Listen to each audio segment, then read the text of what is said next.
Graham, you couldn't make this up, could you? I mean, everything could go wrong for you. Is going wrong for you. How do you feel? Yeah, it's really frustrating. It's incredibly challenging.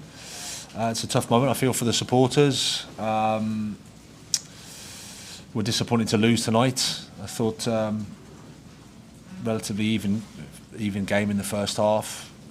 We had a couple of good chances. I think the basics we can do a little bit better in terms of our defending, in terms of our some of our football actions. But at the same time, we get back in the game, and then the red cards, like you say, it's where we're at the moment in terms of things that can happen to us.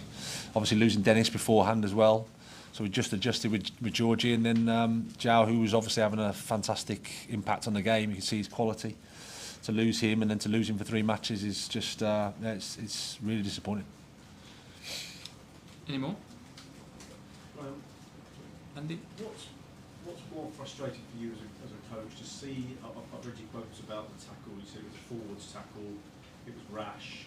Maybe as a guy who's new to the league, does that frustrate you more, or the defensive mistakes that you've pinpointed for the goals? Which is when you weigh it up?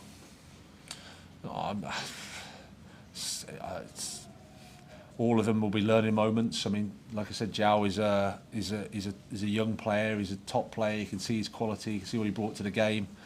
I didn't think there was any malice in the challenge at all. It's a little bit high, of course, and then the referee has got a decision to make.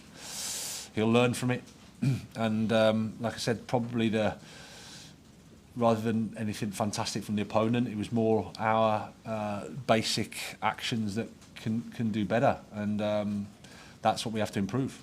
Jacob. Graham, you were chasing a second equaliser at the end of it. You had strikers on the bench, didn't use them. What was the thinking there? Just because we're down to 10 men, you couldn't bring them on? No, we felt that we'd go to 4-4. We was a 5 before. We went to 4-4-1. Keep Kai on because thought Kai was leading the line, winning challenges and duels, and then using Hakim and Carney to break from there and Connor to break from the central. You probably know you're going to get driven back a bit, so that was the thinking. Nizal.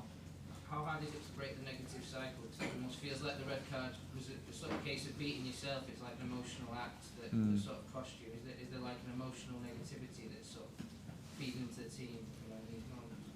I don't think it was an emotional one from Jard. It didn't feel that way to me. It was just a miscontrol maybe, and then just a football action that can happen, and the speed of the Premier League and the game of football at this level.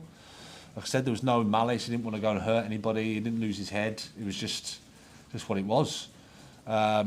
So sometimes these things happen and they're against you, and you have to suffer. And believe you me, we are suffering at the moment. Matt Barlow. What's the early assessment going on the injury?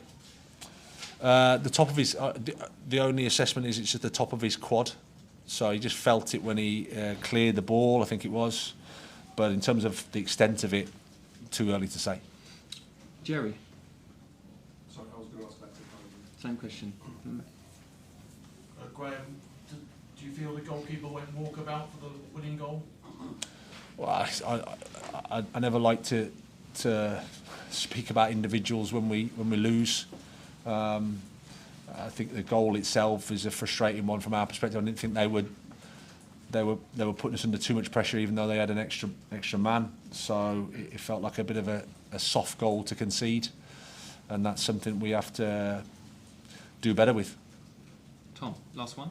Graham, it looked like at the end, it was quite hard to see from where we were, but it looked like the fans were quite frustrated by the majority of players going straight towards the tunnel. Do you still sort of feel the support from them towards the end?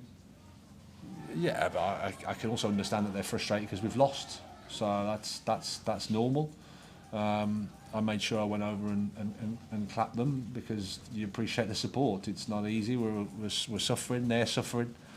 So we feel for them. We feel for their disappointment. And I think it's important that we stick together and we go try and get through this tough period, because it really is a tough period.